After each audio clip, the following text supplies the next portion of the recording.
boş olan gruplara katılırsanız seviniriz. Çok teşekkürler.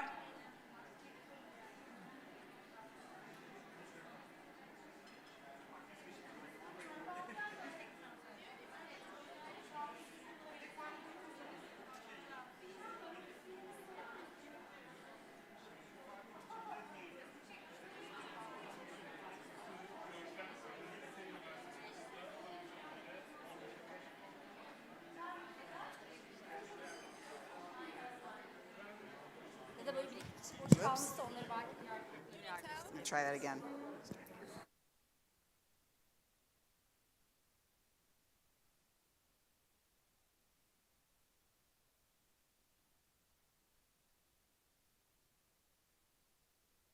Can I start? Maybe a few minutes. Okay. Just, Sure.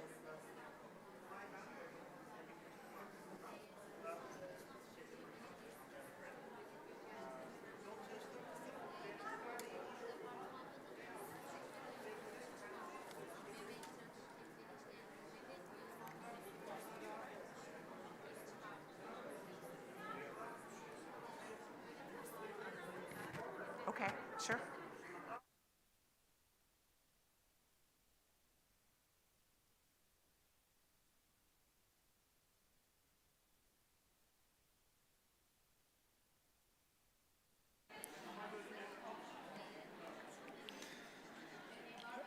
Once again, we would like to welcome everyone. As mentioned earlier, we will now have a workshop coordinated by Ms. Clark. In this 2-hour workshop, you will be introduced to the 4 essential steps of impact management that align with global standards for enterprises and investors. You will be able to practice these steps in small groups using templates provided to you. We will have a 20-minute break coffee at 2 o'clock, and the second part of our workshop will take place until 3:20. You can find the number of your assigned working group on the back of your name tag. If you are not going to use the headphones, please give it to the staff. Thank you. Kulaklık kullanmaya ihtiyacı olmayanlar lütfen kulaklığı görevli birine versin. Teşekkür ederim.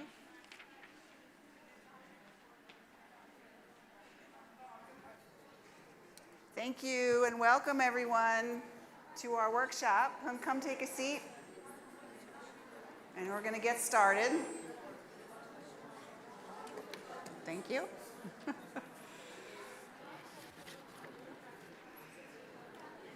So as we talked about this morning, every organization has impact. The question is, how do we know about them? And how likely are we to have the impact we want if we're not measuring and managing them? So I'm going to show you 2 companies. I'm going to ask you, by a show of hands, to tell me which one you think is more impactful. Company A. It's a maternity clinic in Kenya. They have added SDG 3.2 to their website and annual report. They have a nice, pretty little square sitting there. It says, "We do this." They report to their board annually, and they track longitudinal data from year to year for the health outcomes of their clinic. Okay? That's Company A. Company B is also the same kind of thing, a maternity clinic in Africa. They engage with their key stakeholders to gather input on a regular basis. They set annual impact targets.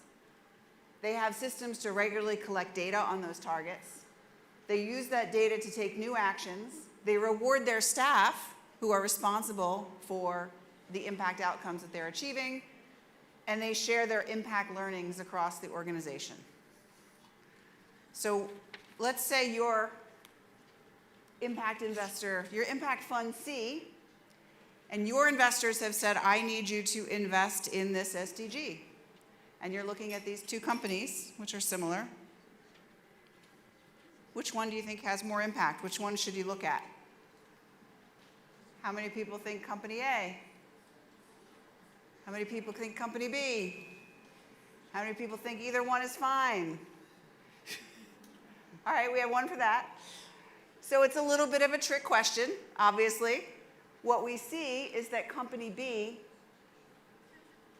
has done more things in their practices to support the impact that they're having. They've aligned with their stakeholders, they've set goals, they've developed systems, they're using that data to make decisions, and they've aligned that with their team. So simply put, they have better practices in place. This doesn't mean they're having better impact, but they have better practices in place. And in some ways, that can become a proxy because you can believe the impact that they're giving you.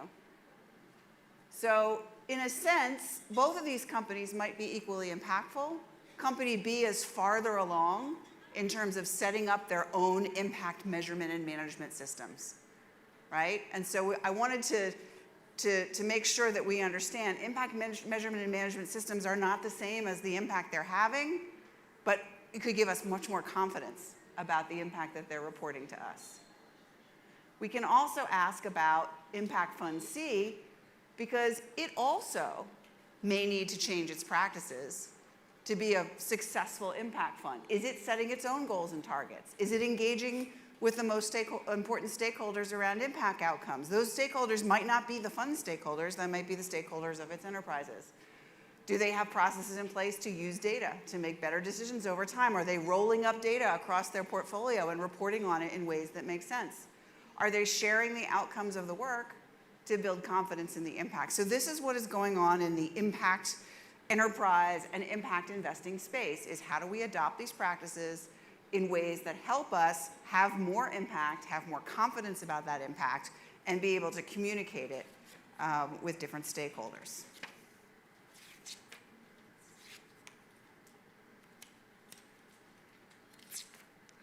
So what we're going to do today is we're going to go through the 4 universal steps that I mentioned this morning. I know there are some people in the room who have already taken the online course. This is the crash course version. This is the 2-hour version of the 10-hour course. So if you've taken the course, this is going to look very familiar to you. It's all in there.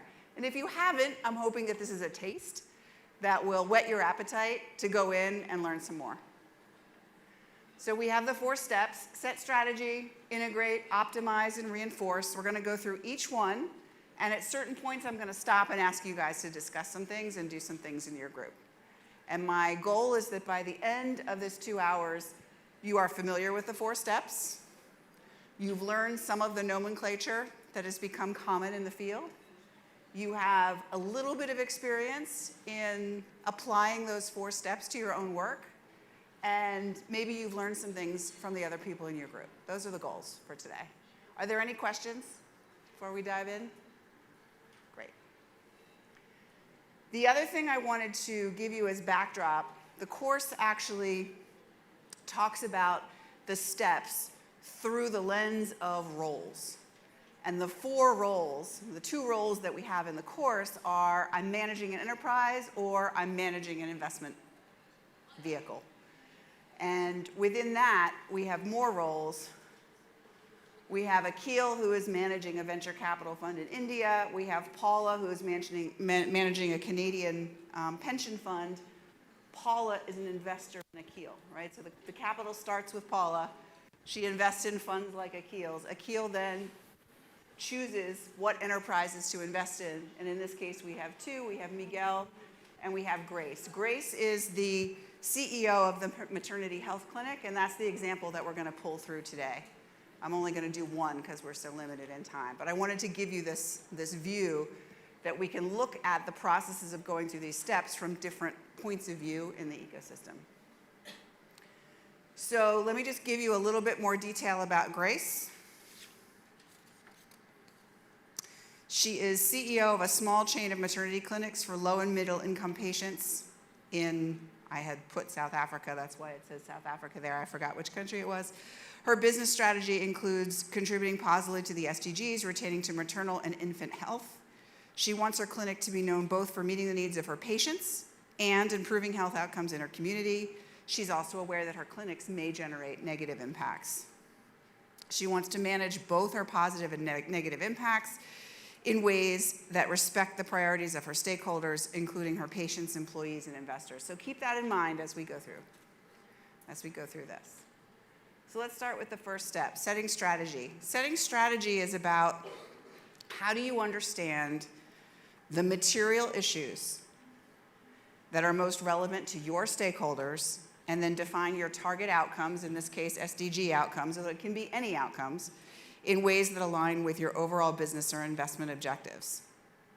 You're going to create an impact thesis for each one, and if you're an investor, you're going to integrate that thesis into your governance documents, which we also recommend that enterprises do. Part of setting strategy is aligning your stakeholders around that strategy, both internal stakeholders, such as your CEO, your boards, or external stakeholders, such as people who invest in you. And the last thing you're going to do, which I'm sure is new for almost everyone in this room, is you're going to set ABC classification levels for your goals. How many people in the room have heard of ABCs before? So very few. So that's going to be new for you. And that's one of the main things I wanted to get out of this part with the group. All right, so SDG outcomes are asking you which changes in what you're doing, in this case a company, could have either the biggest risk or the biggest opportunity for impact on people and planet. And the idea is to surface which are those risks or opportunities, who is likely to experience them, and which ones do you want to commit to managing. You cannot manage every impact that your company has on every stakeholder. It is impossible. That's why we're not one size fits all, as we talked about this morning. And the way to think about this, the shortcut for thinking about this, is thinking about it as a combination of what and who. We're going to talk about dimensions of impact a little bit later. These are two of them. The what is, what outcome are we trying to change? And in which direction are we trying to raise it or lower it? Those are your two choices. And for whom? Whom can be a gender, whom can be a segment of the population, whom can be the employees of our clinic, whom could be the patients of our clinic, and whom could also be the planet or your community. Especially when you're talking about environmental impacts, it's often the planet. But the key thing here is you want to emerge with a set of SGD outcomes that are combinations of who and what. And then you want to think about the change that you're trying to make to that.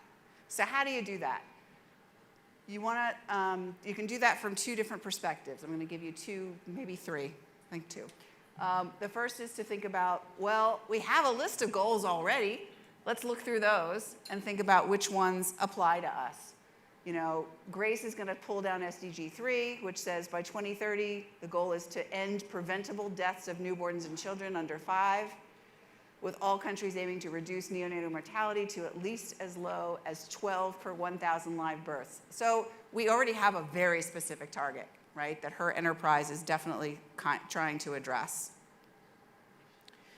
So you can look at that as a beneficial product, service, or investment, a positive impact. You can also look at things that you're doing that might be causing harm. Are you causing harm to your employees? Are you causing harm to the community? Are you causing harm to someone else in your work in a way that maybe you don't even intend and are not entirely aware of? One of the ways to get to think about this is to do what we call a value chain analysis, where you think of your company, and every company, whether it's a product or a service, can be looked at this way. What do we use as raw materials? Who provides those materials to us? What is the process of doing that? Is it a human rights violation that's going on in our supply chain, or is it okay? What is the process of those materials coming to us? Are there environmental impacts of that? Are there social impacts of that? What does the company actually do? How do we distribute our product or service? How is that product or service used? And then what happens, especially if it's a product, to that product at the end of its life, right? So just considering where are the places in this chain where people are affected, positively or negatively, and which are the ones that we might actually want to manage. So I'm going to stop for a second and ask you to think about this from Grace's point of view. You know enough about her business now, in the 20 seconds that I told you, to think about some possible positive and negative impacts on stakeholders. Can anyone propose any? Raise your hand. Yes.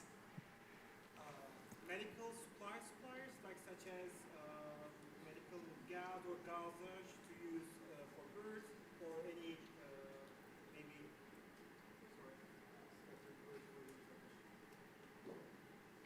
Is there a microphone or no? You're just getting them translation. We do have them? Great. Can you come over here?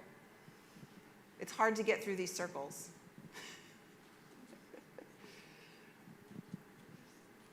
You were saying medical supplies like gauze, thermometers, Or laughing gas. I'm so Laughing sorry, I don't know gas. the medical term for it. okay? Or additional baby care products such as any diapers or baby powder, etc. So is that where's the potential for positive or negative impact in that? In supplier's part, if we do not have an ethical supplier or a certified supplier, maybe instead of a baby powder, we can get talc, which is actually higher cancerogen and create a childhood cancer. So we want to know what is the health of the supplies, what is the health benefit or risks of the supplies that we're bringing in, right? So that would be a potential negative impact. Is there a positive one you can think about from that? It can be reusing some toys maybe or any clothes because babies grow up to clothes easily in a month. So that can be a positive impact. So repurposing or recycling some of the equipment or toys or other things that we have in the clinic. Great, thank you for that. Anyone else want to add a positive or negative potential impact that they think Grace could manage?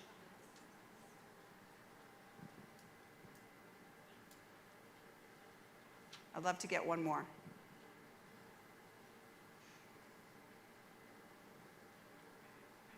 Anyone? Yes. Get the microphone because I can't hear you. Minefields can harm the workers in there if the job conditions is bad. Excellent. And that can affect the company's credibility, so stakeholders might affect it because the Great. prices might go low. That's great. So in almost every company, you have a workforce. And there is an SDG about labor conditions. And so you can almost always ask what he did, which is, are they being treated well? Are they being paid well? Are they being exposed to environmental contaminants, right? What is actually going on with the experience of these employees? And as we're going to talk about in a few minutes, how do we benchmark that against similar employees? And are we doing better or worse than the expectations and norms in this community? So there are two examples. I'm going to give you some more in a minute. Another way of thinking about doing this is to conduct a materiality map. The materiality map is very commonly used now among large corporations. How many of you have seen a materiality map before? Just a few. So the idea here is that you're mapping out what are the issues, the who-what combinations, that are either relevant for financial materiality or stakeholder materiality. Remember this morning we talked a little bit about the idea of single materiality and double? This is the double materiality matrix. To say, is there an issue that defines a material impact that's likely to impact the financial performance of my business? That's one question. If my supply chain has human rights violations and I get fined for that, that could be a material issue, right, on the finance side. The second one is, how material is it to the stakeholders of the business? And that includes my direct, my indirect. As you know, in the environmental chain, we are actually talking about holding companies responsible for their direct impacts on the environment and also the impacts of their supply chain on the environment, right, which are quite indirect. At the moment, when Walmart does its materiality matrix, 60 to 70% of its impact comes from its supply chain because it's buying things from other people and pushing them through. So you're basically taking the issues that you think could be relevant and mapping them by financial and stakeholder materiality.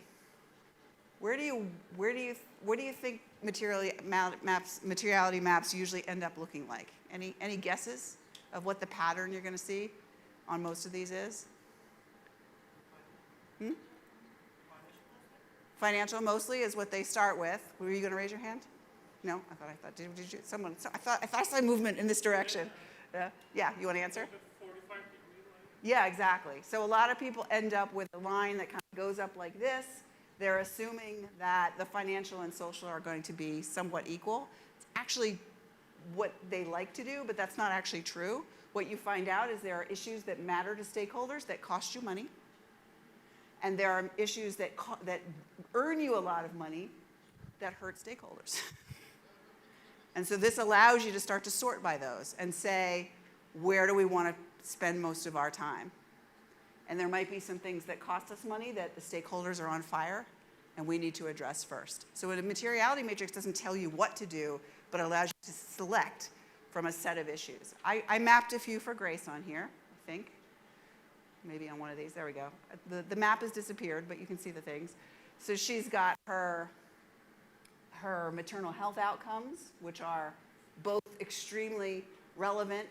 If you're a pregnant mother, the factor of your child living is extremely important and material to you. And it's also earning them money. We have our workforce. Decent work, extremely important to the people who work here, but it costs us money to pay them more. So we have to make a decision about that.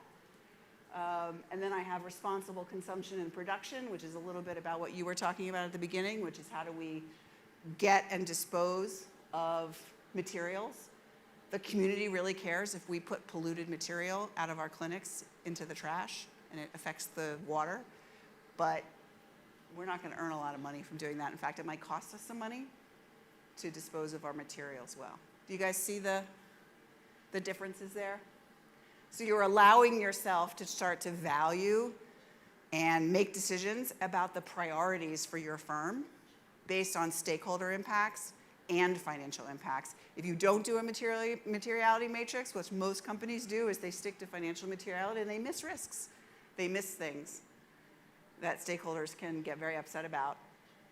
And it can cost them money, but it also can cost them impact. So here is what it ends up looking like for Grace. Her what outcomes, I didn't mention, and I meant to mention, when we did the what shape, it's a square. I'll get back there. The reason it's a square is because all the SDG outcomes are squares, just to remember. And so you want to get to these as the what and who. I'll get back to the table. So we have the SDGs selected over here, what they are: quality health care, increasing access to quality care, reducing workplace accidents, decent wages, responsible medical waste disposal, and we do have some things that are emitting carbon. We have the who are the stakeholders who are actually experiencing the change. You always want to get back to the ultimate stakeholder, the person who is experiencing something, and whether you want to make it better or whether you're making it worse. Pregnant mothers, workers, local environment, planet. And then you use the tools that we just talked about to set some priorities. And here are Grace's priorities. She said, number one is the healthcare access and quality. This is central to our business. She's a social business in a sense, because if they don't produce high quality outcomes for mothers, they shouldn't be in business. Second is our workforce. We need to make sure that our workers have no accidents and are healthy. Third, we want to make sure our staff stays, that once we train them, that they maintain. That's a financial benefit, and it's also a culture benefit, that they like what they're doing and are well paid. Fourth and fifth are these two. Of these two, she said, we have more control over how we dispose of our waste than we do right now in emissions. So we're going to put this one a little bit farther up. Does this make sense to everyone? Any questions? So you can do this analysis on any business. You can do it on any organization. And what I'm going to ask you to do, actually, I'm not going to ask you to do it yet. I'm going to talk about ABCs, and then we're going to come back to this because I'm going to ask you to do this for your own organization in a few minutes. Identify some SDGs and think about the what and who for those. But before we do that, I want to introduce the ABCs. ABCs are a set of goal levels that were developed by an organization that has since gone away called the Impact Management Project. They consulted with over 2,000 global practitioners, and they developed these levels. The levels relate to what is the goal of the impact that you're trying to have. Are you trying to avoid harm? That's A. Are you trying to benefit your stakeholders? That's B. Or are you trying to contribute to solutions? That's C. And if you do not know, because you don't have enough information to classify, you are thrown into, we think you're probably, likely, could be causing harm.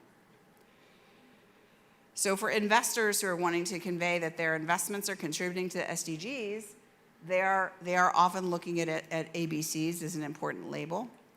And I just want to say these are imperfect, they're in development, but they're very practical. And one of the reasons they're practical is it helps you figure out what kind of data you need to show that you are actually having the impact that you intend. So to think about whether a goal, and this is part of the SDG impact standards, is to use the ABC framework to identify all of your positive and negative material impacts and to set goals. So part of the way that you do this is you want to think about some questions. I'm not going to, these questions are way too small for you guys to see, so I'm actually going to just go to the chart. The chart, what's that? Oh, you, sorry, what? Yes, yes. Okay. Can you turn the microphone on and then ask it again? It's okay. It's on now. Yes. I have a question about the materiality matrix. I mean, how do we do the scoring? I mean, from the perspectives of the stakeholders, do we ask to them, like having a survey with them, or just we assume? Excellent question. I have a whole deck on that. I will give you the short answer is if you can ask them, you should ask them. And if you can't ask them, you need to rely on research. You need to rely on third-party data of what the norms are in that community and then try to compare yourself to that. Okay, thank you very much. That's the really quick answer. So that actually relates to threshold. The threshold is what you're asking about, right? We want to know, the threshold is kind of what's good enough for this stakeholder.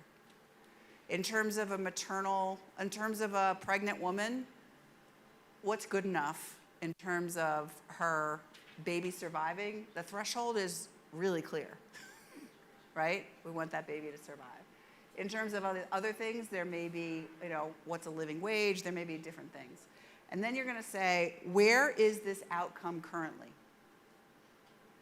Is it currently something that the company is doing that is negative? Let's say we're polluting, okay? The outcome in period 1 is below 0. We're polluting. That's negative. And in the next period, we can make it a little bit better. That's a typical A outcome. We are reducing the harm that we are creating ourselves. It is our harm. Our company is doing this, and we can control whether we can bring this up a little bit closer to 0, right, or above. If it's already above and the stakeholder is happy, it's a B. And then C is where you see a lot of social enterprises where you can tell that your peer group is down here. Most of the other health facilities in Grace's communities are not actually having great outcomes. That's why the SDG is there. And she is trying to move that outcome from something that's below the threshold to something that's above the threshold. In this case, the SDG defined the threshold. Do you remember it was 12 deaths per 1,000 births? We know what the threshold is. And the question is, can I get that either a little bit above it for many or a lot above it for a few people? And those are judgment calls. But a C is where you're actually trying to take the status quo and change it to something that is above what we need it to be or what the stakeholder needs it to be.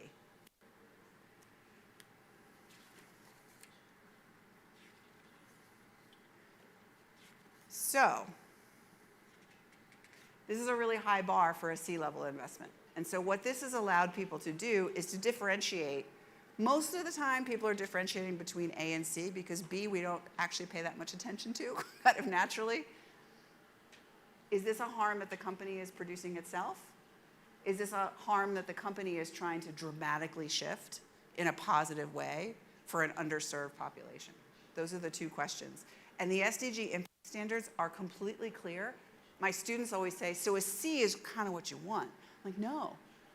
If you have a huge company that moves its negative harm up tremendously here, that might be actually more substantial than a small clinic, you know, serving 200 people a year in South Africa, right? So they're equal. A and C's are just as important, and it depends on what you can get done.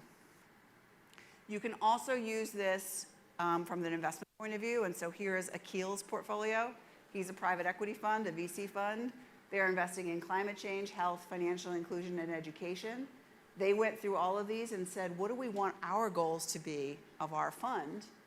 Well, we think the climate change, we're gonna, you know, kind of fund a few things, but we're gonna kind of keep that at a B level. Health, we wanna fund things that are already working. Financial inclusion, we actually think there's a tremendous opportunity for us, and I've seen funds that do this in India. There's a lot of opportunity to get very high growth and very good financial returns out of addressing these two sustainable development goals. And education, we're gonna stay with secondary students where they're already pretty much doing okay. So they have mostly B's and one C. And what that's gonna do for them, just as it does for Grace, is it's going to give you a little bit of insight in the kind of data that you need to collect to know that impact is happening. So on the A goal, you're gonna compare the investment to its own longitudinal data to see if you've shown movement toward the threshold. And net zero is the perfect example of this, right? We're polluting, and we're gonna pollute a little less, and see if we can get to zero. Benefit, we're gonna monitor the investee stakeholder satisfaction to ensure we're above the threshold. And in C, you actually have the most data. You need to benchmark what's actually happening, you need to substantiate that you're making it different, and you need to show the outcomes for a specific population. So the other thing that this is allowing you to do is realize you have different data needs depending on the kind of impact goal that you have. And if you don't have any C's, it's not that complicated, but if you have C's, you have to do some things that other people don't do. So we're gonna turn this to you. You have a sheet in front of you. I'm gonna give you 15 minutes, and I'm only gonna ask you to fill out, let me see, I have a sheet with me, to fill out the first 3 columns right now, which is I want you to select some SDG goals, who they are addressing for your organization, and whether you think those are or should be an A goal, a B goal, or a C goal. Do that for yourself for the first 5 minutes, and then take the next 10 minutes and discuss it with your partners that you guys can learn in your groups. And take do you guys have markers there? I hope yes, you do. Write down 1 or 2 combinations of what, who, and ABC that you'd be willing to share with the group. Now, obviously, we have a lot of people in this room. We are not going to be able to share all of them, but this way people can look around later and see what you guys are working on and might be able to connect some common interests. Does that sound good for the next 15 minutes? Okay, go ahead.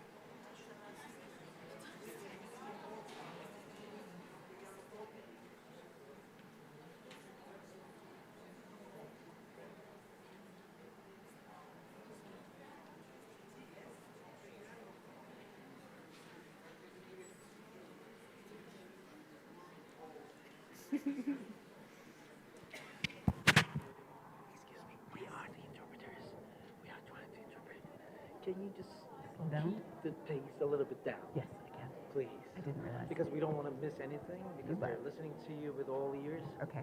Thank you so much. Thanks for asking.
So just a reminder, you have about 5 minutes left if you want to start writing some things on your whiteboard.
So I want to check in.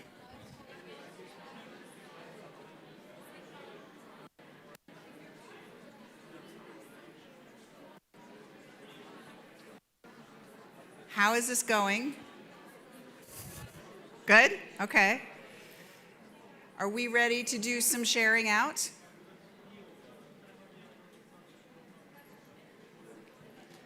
I'm hoping so. Yes. With regards to like this time span, when we talk about ABC, do we have like a time span of like, for example, we want to avoid harm, but it could be like just a simple action of like not smoking a cigarette Right. at the moment, or we could be like planning these. It's a great question. The SDGs are for 2030, but you can have anything, any time span you want. That's why we were having discussion of distinguishing which should we be emphasizing, like they see It's a great question. Can I call on you to ask it, to bring it up? Yeah. Okay, we're going to start some sharing and some questions. I'm going to start, do you have a microphone? Over here? We have a question by this woman in blue. Or a comment, question and comment.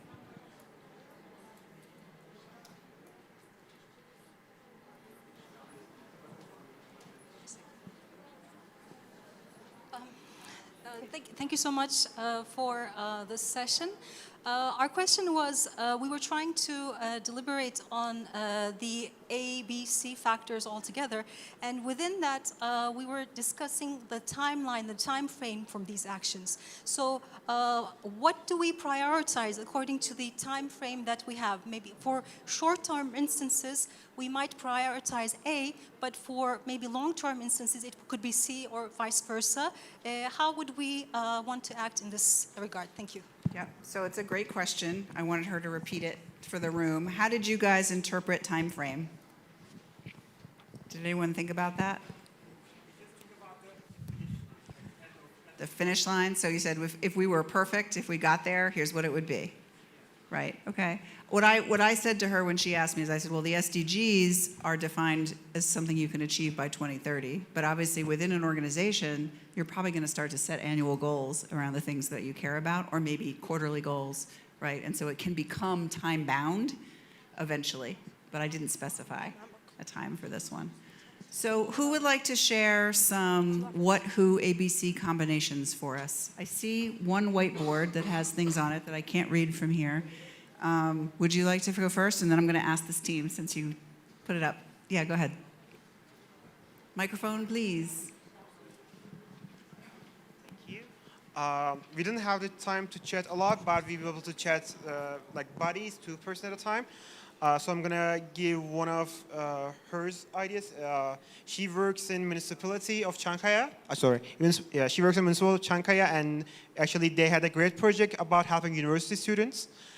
They provide dinner or suppers for my British audience, and they provide it every weekday, I suppose. Every day, every evening. So we talk about that. So for that, our what is 11.3, which is sustainable urbanization.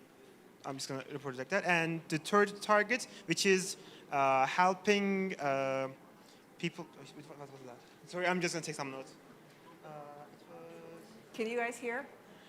Create a sustainable. Yeah. Yep. It was the creative participatory capacity, which is actually with this dinner they can easily raise the capacity for university students to give feedback to the municipality. And for that reason, because they're directly providing dinners, we said C, which is contribution to solution. Fabulous. So we have giving dinners to kids, wanting to increase their participation in certain other things, and we call it a C. Excellent. Can I ask someone from over here to share? I think the groups are working for the municipalities. We're working for the Bursa municipality at the moment. Our, Put your microphone extremely close. Our, It's our, unnatural. our main SDG aim is the 11th aim, which implies the sustainable cities factor. And our sub-goal that we had defined was 11.7, giving accessibility to the users that are present. The focus group that we had were the children and the women, and that were part of the industry within the cities, and we want to avoid the pollution and the harmful effects of the industries and the cities being interrelated into each other. And our aim is to somehow shift this area to a different and more accessible as well as more friendly, environmentally friendly zone.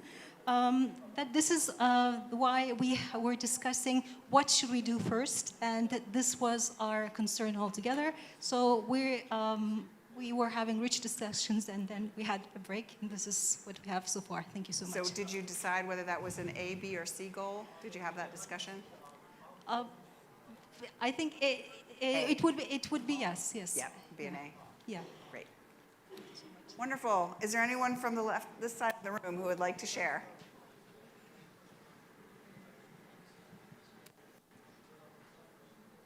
Anyone? Anyone? Would you like to share? No? You sure?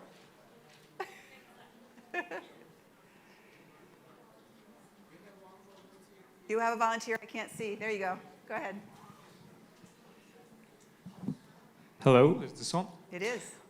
Our target SDG goal is the fifth one, gender equality in workforce.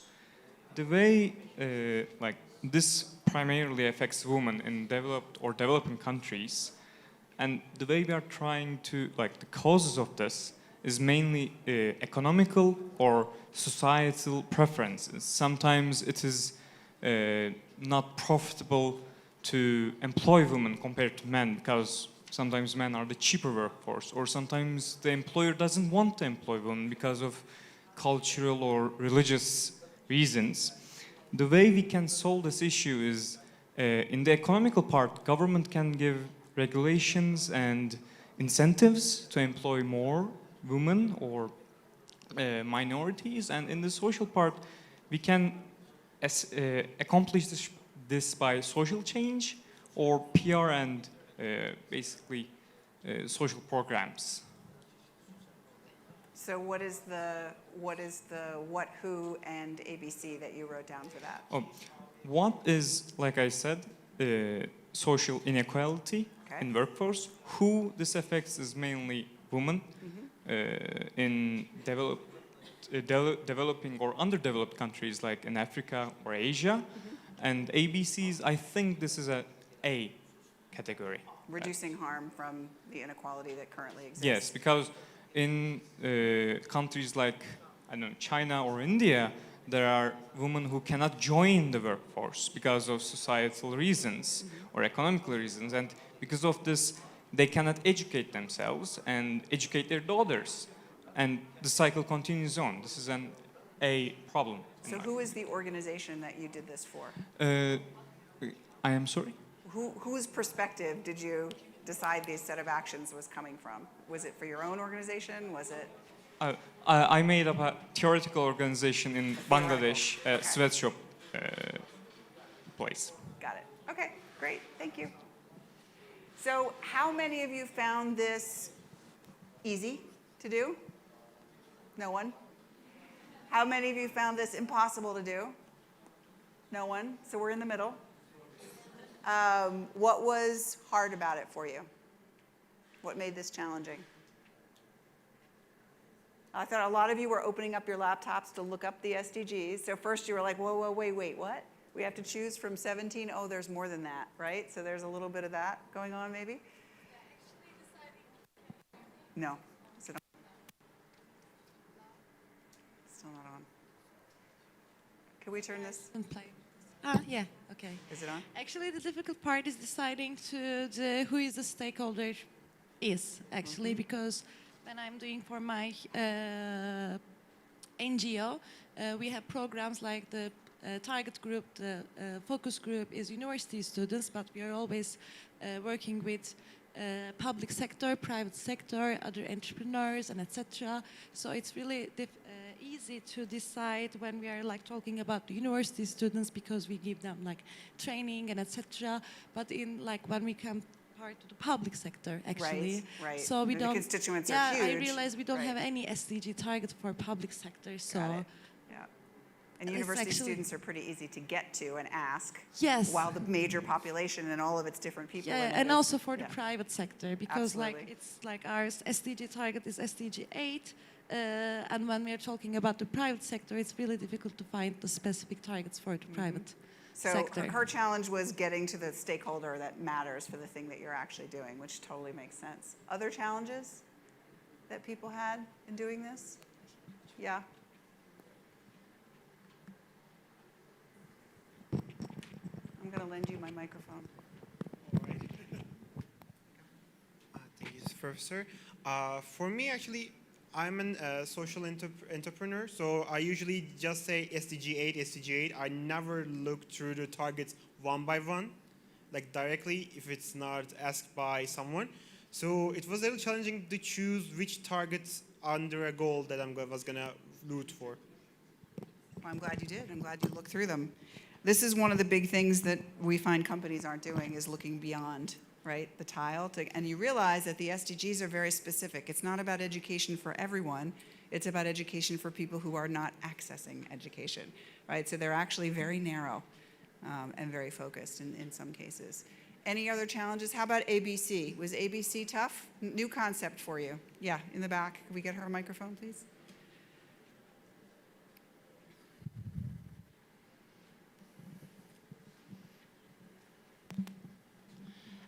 In my experience, identifying the SDG goal was the easy part, but I could not help myself but think about the different stakeholders that are related with the same SDG.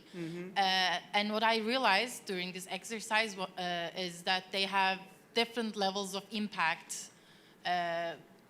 We come across different levels of impact for different stakeholders. Within the same issue. Exactly, Yes. within the same goal. So I think managing that bit is the most challenging part of it all. And I wanted to raise this with everyone. Thank you. Great. That's a wonderful learning. Thank you so much. So in a pretty short time, you now have looked through some of the deeper indicators for SDGs. You've thought about how many different stakeholders can be affected. And you've learned a little shortcut to think about what do I need to know about the current level that this stakeholder is experiencing to decide what my actual type of impact might be around that. So that is the wrap for our first step, which is setting strategy, which can take organizations quite a bit of time. We're going to take a 10 to 15 minute break. Let's come back at 2:25 and we'll go through the last 3 steps before we finish.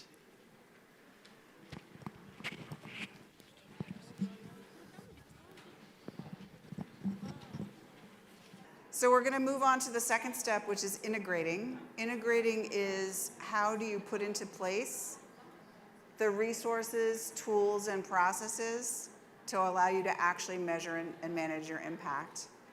If you're an enterprise, this involves setting targets for the outcomes that you selected, choosing indicators from across the 5 dimensions of impact, which we're going to go through in a second, and deciding how to track those indicators. And if you're an investor, it's actually integrating this into every step of your investment process, from deal selection through exit. So how many of you have ever heard of the 5 dimensions of impact? A few. You took the course, so that's not fair. You learned before the course, okay. So we just talked about 2 of them. We talked about what and who. The other 3 dimensions are how much, and you usually apply those to the what and who, contribution, and risk. I am not going to go through all of these today. We're going to talk about a few of them.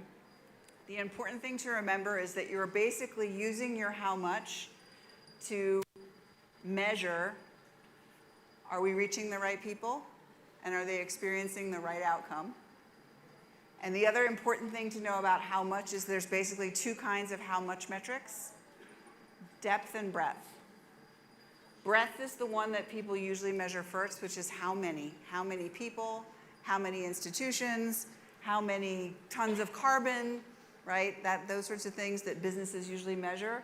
The depth is what we usually measure in the social sector, which is how much more did we educate those kids? How much infant mortality did we avoid, right? So the depth is your quality measure, and then you have your scale measure. And you want to make sure you have one of at least both of those categories to know that you're having impact. Contribution is about what are you responsible for? How do you know? And risk is what can go wrong that might keep that impact from happening. I'm going to introduce you to the risk, and I put it on the back of your paper so that you would have it. So there are many types of impact risks, and we've broken these down into three categories for you. The first categories are risks that are related to verifying your own assumptions about what you think is going to be happening. Do you have the right evidence? Did you choose the right factors, the ones that are most material? Did you engage with your stakeholders, or did you not listen to them, or have you not asked them recently enough to know what their experience is? And do you have a strong impact thesis? An impact thesis is, if I do something, then this thing will happen. Everyone has those. Every time you're trying to implement a change, is your impact thesis good or not? There's a risk in all of these if you don't get them right. The second section are risks related to implementation. Did we not actually execute what we said we were going to do? Were those things that we said we're going to do actually inconsistent with our business model and therefore didn't work? Were the actions too costly to implement? Did they not last long enough? Or did we make the impact happen, but then the impact didn't last long enough?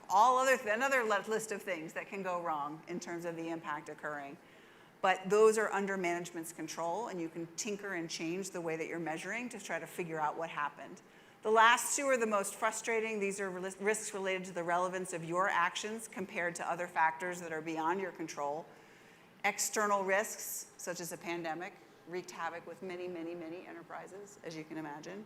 And unexpected risks, unforeseen factors that impede your impact. So one of the things that you do is, as a impact measurer and manager, is you want to think about what is the kind of data that I want to get that allows me to figure out what went wrong. I also want to know what went right, don't get me wrong. You definitely want to know what went right, but you also, more often than not, there's going to be things that don't go according to your targets. And you want to use this as a little bit of a magnifying glass to figure out what is the thing that happened and is it fixable. And the other thing that we talk about is, I talked about this morning, turning into a detective. This mindset change that you're trying to collect data that addresses decision making. And we lay out some principles in the training. I'll read these to you. We'll align our impact measurement processes with actionable decisions. 2, we'll align our data quality to decision importance. We're going to collect the data that leads to the most important decisions. 3, we'll consider trade-offs to get good enough data. What do I mean by that? I mean you cannot collect every piece of data on the who that you're targeting and collect every piece of data on their experience. You're going to have trade-offs in what you can afford to collect, and you're going to have to be explicit about those to figure out what's the most important thing at the time. We're going to start in principle 4. We'll start with imperfection and get better. This is not random control trial level perfection. This is a simplification of understanding real causality. This is what can we get away with to make a slightly better decision in the moment. And you have to let yourself off the hook from perfection to do that. And principle 5 is we will strive to collect data across more of the 5 dimensions over time. Now, as you're making trade-offs, you're going to want to collect everything, and then you're going to realize very quickly you can't afford to collect everything. We already had this conversation among some of the groups where someone said it's very easy to identify certain stakeholder groups, and then other ones I realize it's all these different stakeholders and I don't know how to identify them, I don't know how to reach them. But using the 5 dimensions can allow you to make better decisions about what to add over time. So I'm actually I was gonna have you break into groups again, but we are a little bit starved for time, so I'm gonna skip this now and maybe come back. The third step is optimizing. Optimizing is the step that, in my experience, is the most missing from most people's impact management practices currently. And that is because we have a focus in the field on disclosure. I'm just gonna take the data in, I'm gonna arrange it in a nice report, I'm gonna publish it, and I'm done. And what we're saying is, no, this is about using the data internally to make better decisions. If it's just going into a report and it's just going into a drawer, you are not managing impact. You're measuring it, but you're not managing it. So what you want to do here is use the data to figure out what is going on, why, and what can we do about it. And you're going to analyze, at the enterprise level, you're going to analyze that data to understand where performance deviated. It means you have to have a plan. You have to have targets to know whether things deviated. None of your targets are going to be completely perfect or right, but they're directionally giving you information. And then use analysis to make decisions about what you can do about it. And then the same thing for investors. So let me just go through this. These are the 3 questions. I have brought this into every board I'm on. I brought this into my own reporting to my own boss because we were just giving data. We were just being like, here's what we did. That's just activity reporting. And now we are saying, what happened? Why did it happen? And what can we do about it? And it's so simple, but most people aren't doing it. Why did it happen? Comes back to the risks, which is looking through and saying, well, did we conceive of it wrong? Did we implement it wrong? Did something else happen outside of us? You know, what do we need to adjust to go forward? And I seem to be stuck. There we go. So I'm going to show you in a few slides this principle of collecting more data across the 5 dimensions. So remember, we have Grace's clinic. Grace is now comparing 2 of her clinics. Clinic A and Clinic B. And this is the data she's gotten back. Our target for infant mortality is 5%. Clinic A is at 3%. Clinic B is at 5%. Which one's performing better? Why? Say again? They are closer to the target. They bet better than the target. You want infant mortality to be lower, right? Infant mortality is death, so you want that to be as close to 0 as possible. The target was 5, Clinic A is lower. So if we just use our what, it looks like Clinic A is doing better. Let's add another layer of data. Another layer of data is about the who. We have Clinic A is primarily serving urban homes, and Clinic B is primarily serving rural homes. What are you thinking now? Same thing? Any questions? You were shaking your head. Tell me what you're thinking. Depends on the comparison. Exactly. So without knowing what the norm is, what do we call it before? The good enough part, the threshold, right? Or the compared to what, the counterfactual, which is the academic word for that. What is the average for urban homes and what is the average for rural homes? We now know we might actually not be comparing apples and oranges. It might be more difficult where? Thank you. Where do you think it's likely to be more difficult to achieve these targets? Urban or rural? Rural, right? Because they may not come to the clinic, they may not want to give birth there, all sorts of reasons. All right, so now we have some baselines. This is our how much. The baseline outcome for this population prior to the clinic opening was 2% in Clinic A and was 6.7% in Clinic B. Which one is doing better? B? Why? You said B. Yeah, it's you.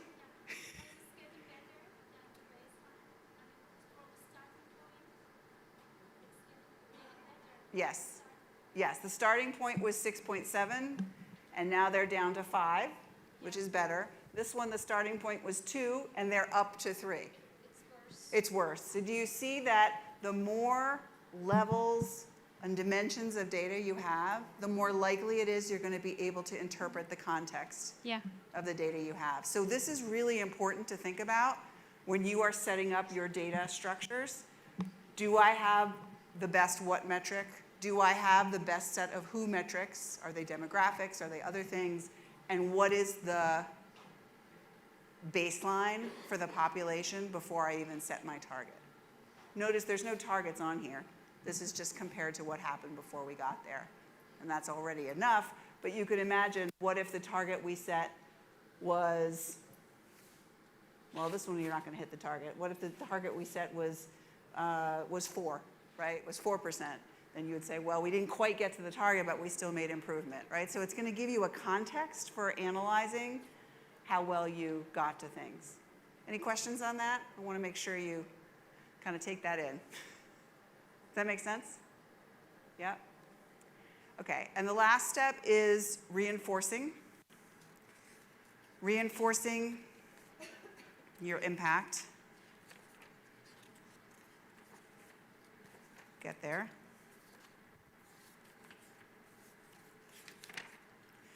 Is about deepening your governance and accountability for the impact that you're creating, disclosing to different stakeholders. Note that we don't start with disclosure, we start with optimizing, because often there is much more going on than you are going to disclose publicly or even privately. You're going to choose what you need to disclose to different stakeholders. If you are regulated, if you're in an environment where you must disclose certain things, as we were talking about earlier in non-financial accounting, you're going to make sure you disclose those things, but there may be many other things that you're managing internally. And then you're going to learn about, are there any third parties who are verifying these sorts of things? How do we get them to take a look at us and verify that we're doing this in the right way? And we're seeing those sort of third-party verifications and certifications across both the enterprise and the investor environment. I'm going to give you a few other details on reinforce, and then we're going to come back to risks in your worksheets. So what are some of the ways that you can deepen your commitment? These are from the SDG impact standards. You can deepen it in terms of your governance, in terms of making sure that you're accountable for the impacts that you're having. You can revisit your strategy based on the data that you have and the performance that you had. You can revise your performance targets, right? This is actually a cyclical process. Based on what happened, what are our new targets? What are the actions we're going to undertake? And you can change the way that you manage them and how important it is to the people managing them. These are all taken from the Sustainable Development Goals disclosure recommendations, which is available online, and the SDG impact standards. And I have a lot more detail here, but we already did that, so we'll skip that. Deepen your commitment, disclose externally, and seek verification are the 3 steps. And a lot of the time what people are doing is they are trying to think about, what do I put into an impact report? And as you guys know, there's many different, I was just talking over the break with Shafak, who said, you know, we're seeing people kind of rely on sustainability reports. Not all sustainability reports have all of these practices inside them. Here are the things I'm going to just go through for you for the 4 steps. If you're doing this right, if you're actually doing each of the 4 steps, writing an impact report is fairly simple, because you've already put into place the actions that you're going to be reporting on. What we see, unfortunately, and I see this within my student population, they graduate, I teach masters of business, they graduate, they go into big corporations, and my student, who is 27 years old, is given the sole responsibility of writing the impact report for the entire company. And the first thing I say is, who are you working for? Are you working for the marketing department? Are you working for the C-suite? Because if you're not working for the C-suite, you're not going to actually be able to address any of the levers that they want to talk about. And they end up going back. I have so many cases of this. They end up going back and starting with set strategy, and it takes about 3 to 5 years to get through to the point where they can report on what they're actually doing. Because it's not actually a marketing exercise, it's an implementation exercise. Under set strategy, all the things that we've already talked about. Which are the issues that have the most impact? Which are the ones that you've decided to actively manage and why? What are the specific SDG targets for this period? How do you classify those as A, B, or C? Under integrating, what are the outputs and outcomes that you decided to measure? Did you set suitable baselines, counterfactuals, and thresholds? What trade-offs did you make between different outcomes or stakeholder groups? What processes and operations are included in your impact management system? Under optimize, this is the, as I said, this is the red flag one where I look, if I'm looking at any impact report, I want to see here, how has performance compared to projections over the time period? Last year, I looked at 10 major company impact reports. Only one of them, Nike, had their targets, and they had little green arrows and little red arrows. I love that. I love seeing where did you do well, where did you not do well, and having that be explicit.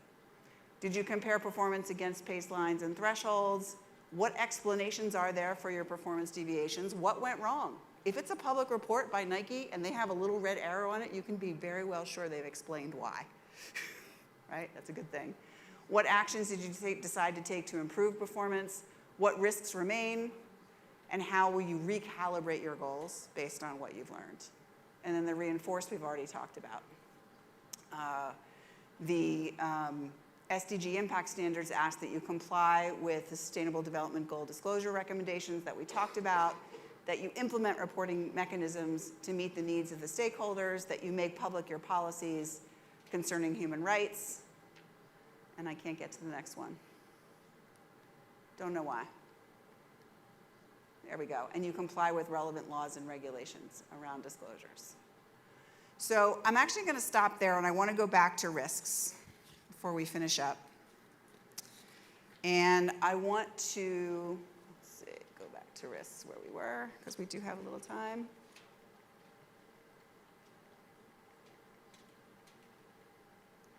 What I want you to do in your groups, and I'm going to give you 10 minutes to do it, is that I want you to go through the what, who, and ABCs that you identified, and I want you to identify what you think the top 2 or 3 risks are from the back of the sheet for the impact goal that you identified earlier. Is it the first type of risk, the second, you can do them by number. They're I think, did I number them on the sheet? I get it. 1 to 11, great. So I want you to go through and think about what are the most significant risks that can happen to this particular outcome. And then in the last column, what is a potential action I would take if it turned out that I didn't perform and I thought this risk was happening? What is the mitigating thing that you would want to measure or do to improve this? And I know this is very, very high level because you guys are thinking about many different kinds of organizations and many kinds of interventions, but I want to just get you to practice thinking about risks and actions.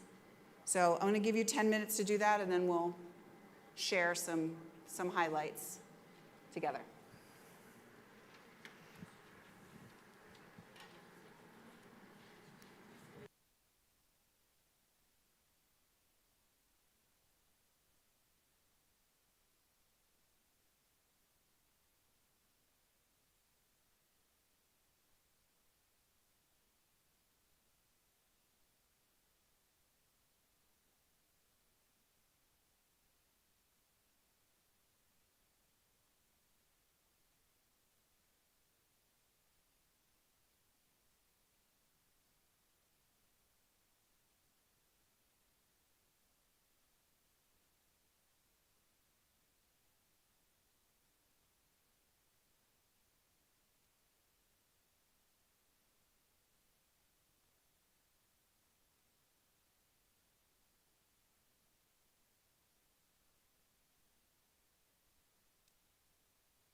opportunity to speak at this very important event.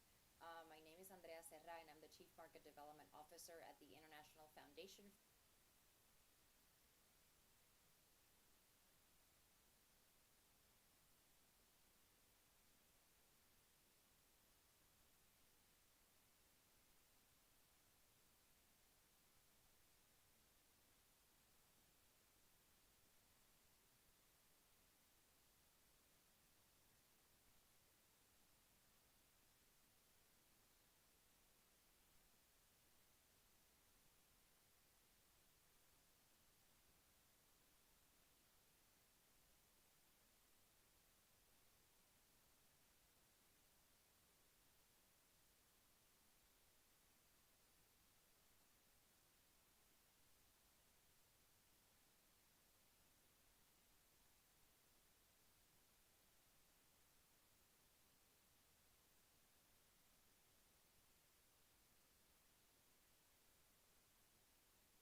going to give you 3 more minutes. 3 more minutes, and then we're going to share out.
Okay, it's about time.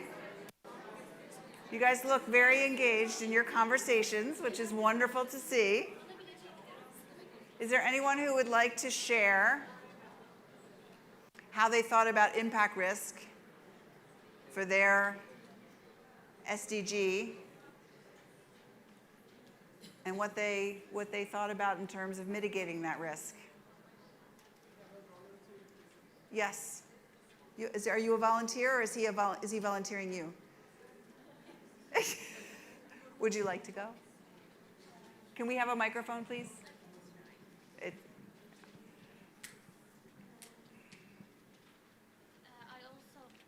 put it really close to your mouth. Really close. Unnaturally close. Okay. Is it enough? That's good. Actually, I also choose a hypothetical firm, such as not a firm, but a funding authority, maybe. And my target was ninth SDG as industry, innovation, and infrastructure. Okay. Yes, and I was focusing on SMAs, on their innovation capabilities, and my risk was about, actually, sorry. First one was stakeholder engagement, because I thought maybe my target groups was not ready to have innovation priorities. Instead, like they might have economical problems in their organizations. Mm-hmm. So it might it might affect the impacts. Maybe they cannot align with it. Also, it might be about the evidence, like in the first place, if we don't know our audience, so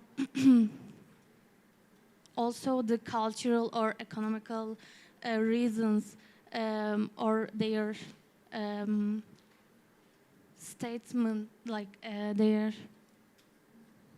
now their current stabilities need to evaluate before the Before they can think about being yeah, innovative. before the planning all of it. Great. And my mitigation advice might be the close, engaging with the stakeholders. Engaging with the stakeholders more closely. Yeah, like to get to know them, what drives them to be innovative or what motivates them.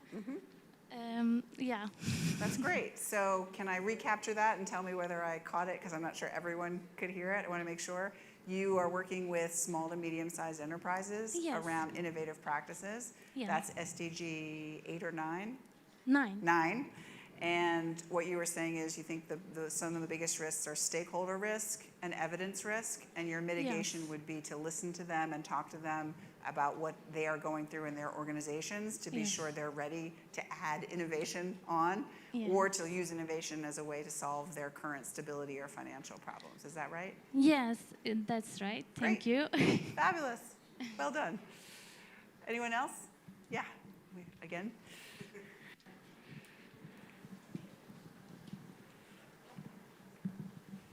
I'm lucky I got 2 microphones this time. For mine, I choose the goal 8, target 6, which is lowering the net, which is not in employment, education, or training. That means unemployment usually. So my who was unemployed youth, and I go through my statements, especially my if-then statement for impact thesis. I said, if we get more businesses, we can lower our youth unemployment. I'm so sorry, it's a hard word for me. But if we check some data, some of the cases this doesn't work. Usually when we start new businesses, they try to poach or headhunt from other companies, then look for new talent. Or maybe we can get more businesses and get some of the new people in it, but after a while, because we're just looking for the employment part, don't giving any training or education, project may stall for 9 drop-off. Drop-off risk? Yeah. And is that your largest risk, drop-off, or are there other ones? Drop-off and impact thesis. And both, impact thesis, got it. And what would you do to mitigate? Did you have any actions or metrics that you'd want to put in place to see if that was going to happen or know if that was happening sooner than later? To have, for impact thesis or for my if-then statement, to have an incentive to make them do it, or signing a proposal so they will have to do it. For drop-off, it can be mitigated by executing a bigger batch of new businesses. This will continue to getting new businesses because even daily there's new business ventures. Today I took lots of notes about new ventures we can use just for impact investing. Great, thank you very much. Merci. Let's hear from some others. Is there anyone in the back of the room? I've heard a lot of people in the front. Is there anyone in the back of the room who would like to share how they thought about risks? There is, there you go. The middle of the room, that counts. Sure. Excuse me, I can't remember some English words. Please excuse me. Sure. I am talking somebody and we are thinking a lot of and I think first risk is the company if doesn't know where it positions, which SDG and now where it nerede? Evet. Nerede konumlandığını bilmiyorsa sıkıntı. Yes. Got it. I think they were first they study SWOT, past, and other things. They know, they can know which SDG and how do they do SDG for their company. Got it. So not knowing how to Yes. select and Yes. integrate. I think this is a big risk. I do too. That's why I'm here. Yes. Thank you for that one. I appreciate it. Anyone else? Yes. Microphone over here. Here. Oh, she's right there. Actually, I have a question. When we are talking, like, we realize, like, we're all working in an NGO, and when we went back to the ABC, we realized, like, we jumped directly to the conclusion, so we have to work to contribute to the solution. So I realized, like, we missed the part, like, as an NGO, is it possible for us to work, like, to avoid harm or benefit stakeholders? So I realized I'm not sure the difference, actually. Got it. Got it. So your question, can I restate it just to make sure everyone heard it? Her question is, we realized that we all work in NGOs and that we jumped very quickly to C's, thinking that we needed to contribute to solutions. And her question is, as NGOs, should we be thinking about A's and B's? Is that right? Yeah. So the question is, who are you trying to influence as the NGO? There are NGOs that influence communities and individuals in those communities. There are also NGOs like SDG Impact who influence companies. And so, or influence an actor who is causing harm. So it depends what your own thesis is as a, Yeah, we're working with children, teachers, you're working and with children extra, and so on. So then the question is, if you're working with, for example, a school system where that school system is underperforming, you could be doing an A or a C, depending on whether you're making that performance go above what you need it to be or not. Okay, thank you. Does that make sense? And one short question too. In case of the risks, actually, like when we are talking about the stakeholder engagement, so it can be also a risk, like as we are an NGO, but we are working with a company because they funded us, and we are working with the marketing department, as you mentioned before. So that So part how is that a risk? If you're working with the marketing department of a company, Yes. how are you defining that as a risk to be Yeah, it's mitigated? actually a risk because like intended impacts probably are different. Okay, so Right. you might have different goals than that organization. So a Okay. misalignment with your stakeholders is the Yeah, risk. okay, now I get it. Does Thank that make you. sense? Yeah. Is that what you're saying? Okay, great. Anyone else want to share? Thought I saw, yes, I did see a hand. Thought it was you, but it was her. Hi, first of all. So our SDG goal and target was the third one. It's about like mental health and well-being. And like who are we going to like do this is our employees, because like throughout the pandemic, like everyone has like some mental issues and some less motivation while working in a company. So actually like online, getting a psychological education or like something like this will benefit employees throughout their like working process. So the impact risks may be 5, 7, and 8, which are execution, which actions may not occur because in actually like some firms, employees may not want to describe like everything throughout the firm. Exactly, they might feel that their privacy is more important. Yeah, privacy in the firm. 7, efficiency. Actions are too costly to implement because, yeah, we all know that. I mean, yeah, getting a personal, like, psychological help, it's sadly, like, so costly. And the last one, endurance. Actions don't last long enough to know if the impact occurred. So, yeah, if the firm is not getting so much money, it may not, like, provide the same help to his employees throughout like so much time.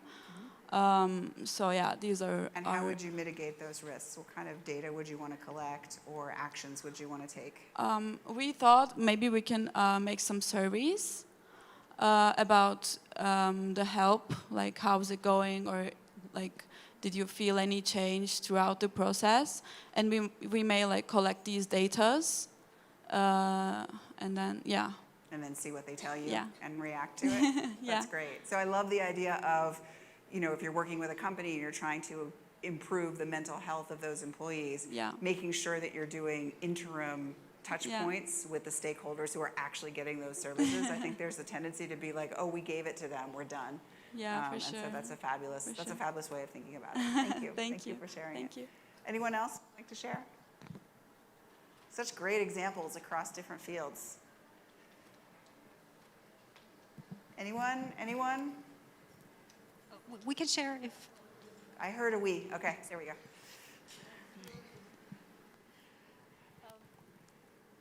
Our problem stake was relocating people from an industrial zone to a new zone under our SDG of sustainable cities.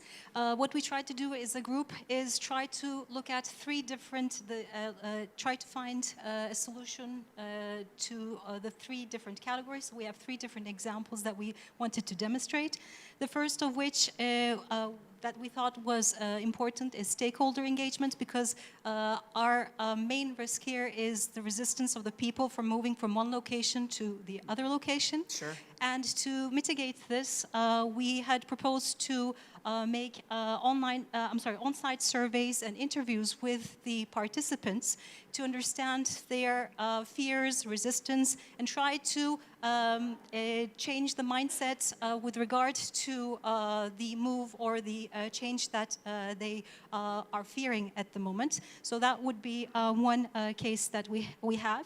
And accordingly, understanding their own dynamics to engage them within each other as such. So this was one of our mitigation approaches. Our second category was with regards to efficiency and lack of finance. And in this regard, because we are working for the municipality, we want to look at different sponsorship programs and other maybe subsidies that might be supported by government or other institutions. So looking at different financing sources, maybe different calls that would be provided either maybe through European Union funds or other different World Bank funds, etc., that would be supporting this, would be among our mitigation approaches. And lastly, unexpected, under the category of unexpected, especially because municipalities work through a certain season or a certain time frame, when the people in command change, there's a risk of the project not following through. Yep. So accordingly, which is another form of drop-off risk. Yes. You actually have inherent drop-off risk, right, in yes. your cycle. Yes, definitely. So to mitigate this change of plan and or deviation of plan, because the timeline might shift or the priority might shift, we want to initiate this form of action by trying to engage the society and first raising social awareness. So if they are in demand of this, if the society in itself is in demand of this, then the people that are part of the municipality are more open to hearing their voice and acting upon this. So these were our suggestions. Thank you. Wonderful job. Thank you all for sharing, and thank you all for doing this exercise, those of you who haven't shared. We're nearing the end of this session, and as I said, my goal here was to give you a taste of all four steps, and to let you wrestle a little bit with some of the dimensions, and that's not really going. Some of the, can you guys, I'm not able to flip the slide. Slaytları, Slide, bir please. sonraki slide. Do you want the next one? I'm trying to get to the next one. It's not moving. It's coming, it's coming. He has to pull it up every time. Yeah. Okay. We'll get there. We'll get there. There we go. Thank you. Appreciate that. So I just wanted to leave you with, and we can take a few minutes for questions in case there are a few, but we went through kind of what all of the different steps entail. So you have an overview of that. You have a little bit of a sense of how to break down your goals into what and who, and how to think about risks. And realizing, of course, that these four steps are not here it's actually a cycle. It's a cycle where you make some hypotheses about what you want to do, you get some data in, you figure out what you think is going on, and then you start again. And you figure out what is the key to really robust impact management is setting up a process that can go on without you having to push to make it happen. So that it is a consistent cycle of doing, trying, getting feedback, and deciding what the next best action is. And you can imagine there are all different risks. There's many different ways that impact cannot go as expected. But if you're paying attention to it and you've put these processes in place, you're much more likely to learn what's happening in whatever domain you're working in. So thank you so much for joining me for this workshop this afternoon. If we do have time for Q&A, I'm happy to do that. If you think it's too much time, we're happy to do it later. We're done for now. I'll be around if you want to ask anything. Thank you so much. Thank you. Cathy, we are grateful that you're here and you shared your expertise here with us. Sorry to interrupt, just jump in. Sure. So we were so lucky to have her today. She's teaching this at Duke University. Today she taught it to you. And I hope you made most of it. Thank you so much, Cathy. You bet.